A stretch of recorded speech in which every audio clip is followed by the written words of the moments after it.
आप सभी का स्वागत है। वीजा फ्री एक्सेस देने वाले अप्रॉक्सीमेटली 59 कंट्रीज हैं, 60 समझ लीजिए, 59-60 के आसपास रहती हैं।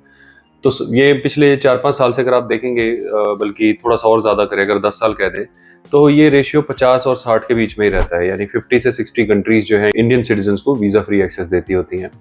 उनमें 2 नई एंट्रीज जो हैं वो अभी रिसेंटली ऐड हुई हैं। तो ये जो 2 देश है, इन्होंने भी वीज़ा फ्री एक्सेस कर दिया है। हालाँकि इनका वीज़ा पहले भी टफ नहीं था, बट कई बार आपने देखा हो कि वहाँ पर भी रिफ्यूज़ल लोगों को झेलने पड़े थे।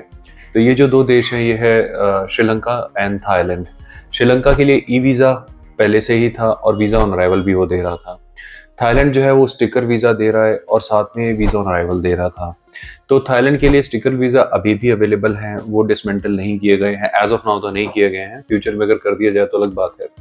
और श्रीलंका ने भी बोल दिया अगर आप ई-वीज़ा लेकर आना चाहते हैं आपकी मर्ज़ी, अदरवाइज़ वीज़ा फ्री एक्सेस हो चुका है, आप आइए, आपको वीज़ा ही नहीं चाहिए। थाईलैंड भी ये कहता है कि आपको वीज़ा ही नहीं चाहिए। तो इसका मतलब क्या है? इसका मतलब है कि आपका ट्रैवल एक्सपेंस एक रीज़नेबल अमाउंट से कम हो जाएगा। अगर आप थाईलैंड जाने वाले थे, तो वहाँ पर वीज़ा ऑन अराइवल की जो कॉस्ट होती थी, आपने सुना हो 2000 से 4000 बात के बीच में फ्लक्चुएट करती रहती थी। तो आपको वो पैसे नहीं देने पड़ेंगे अगर आप वीज़ा फ्री एक्सेस लेते हो। हालाँकि अगर आप फिर भी स्टिकर वीज़ा लेते हैं, तो वो तो चार्जेबल रहेगा ही रहेगा और उसमें कुछ ना कुछ बेसिक डॉक्यूमेंटेशन वो फिर भी देते हैं। तो इसमें फ़र्क क्या है वीज़ा फ्री एक्सेस में और एक प्रॉपर वीज़ा ले जाने में? देखिए, वीज़ा फ्री एक्सेस जब भी किसी भी देश का होता है, किसी के लिए भी, तो वहाँ पर जाके इमिग्रेशन थोड़ा-सा ज़्यादा क्वेश्चन करता है, थोड़ा ज़्यादा क्रॉस चेकिंग करता है, थोड़ा ज़्यादा टफ हो जाता है। जैसे एक टाइम पे इक्वाडोर था, एक टाइम पे सर्बिया था, अल्बानिया आज के टाइम पे है, ट्यूनीशिया था, एल साल्वाडोर भी उसमें, जिसमें रिसेंटली हमने बात करी थी, वो भी था। ये ऐसे देश थे जो वीज़ा फ्री एक्सेस देते थे कि अगर आप हमारे देश में आ रहे हैं तो कोई वीज़ा की ज़रूरत नहीं है, आइए सीधा ट्रैवल कीजिए। क्या ये इतना आसान है जितना आसानी से बोला गया है? नहीं, इतना आसान नहीं है। उस केस में क्योंकि वो वीज़ा फ्री एक्सेस पे आ रहे हैं, तो इमिग्रेशन उनके सारे डॉक्यूमेंट चेक करता है, उनके रिटर्न टिकट्स क्या हैं, कितना कैश है, होटल वाउचर्स कौन से हैं, कितना ट्रैवल प्रोग्राम है इनके पास, आइटिनरी वगैरह। और ऐसे केस में ज़्यादा क्वेश्चनिंग की वजह से ज़्यादा डाउट भी कभी-कभी आ जाते थे और कभी-कभी आपने सुना भी हो कि उनको एंट्री डिनाई भी कर दी जाती थी।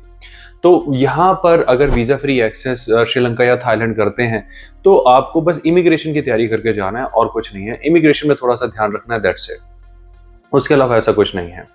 आप इमिग्रेशन का ध्यान रखें, फ्लाइट टिकट्स वगैरह cash in hand, hotel vouchers, flight tickets ये सब लेकर जाएँ और वहाँ पर आपको कोई प्रॉब्लम भी नहीं होएगी।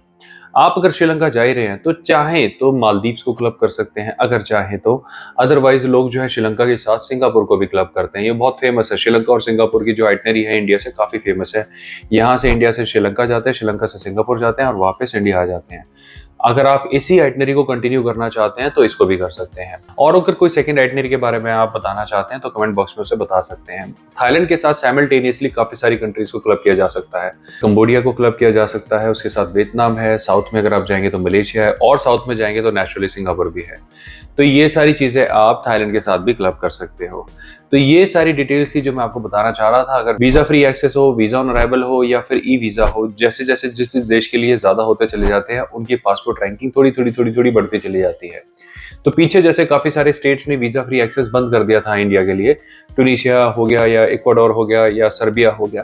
तो ये जो फर्दर जो न्यू कंट्रीज़ है जिन्होंने ऐड किया है, तो लास्ट की जो एंट्री गई हैं, उनको ये रिप्लेस कर देते हैं। तो यानी पासपोर्ट वैल्यू धीरे-धीरे फिर अपलिफ्ट ही होती जाएगी और जैसे-जैसे इंडिया की पोजीशन या डिप्लोमेसी थोड़ी-सी और बेटर होती चली जाएगी, स्ट्रॉन्ग होती जाएगी, ऐसे-ऐसे आप देखेंगे रैंकिंग भी इंप्रूव होती चली जाएगी। The only problem is illegal immigration. पूरी दुनिया को इल्लीगल इमिग्रेशन से एक तरह से आप कह लीजिए कि चिढ़ है। वो they don't want illegal immigrants in their country, specially those जो वीज़ा को वायलेट करते हैं या फिर ओवरस्टे हो जाते हैं या असाइलम फाइल कर देते हैं।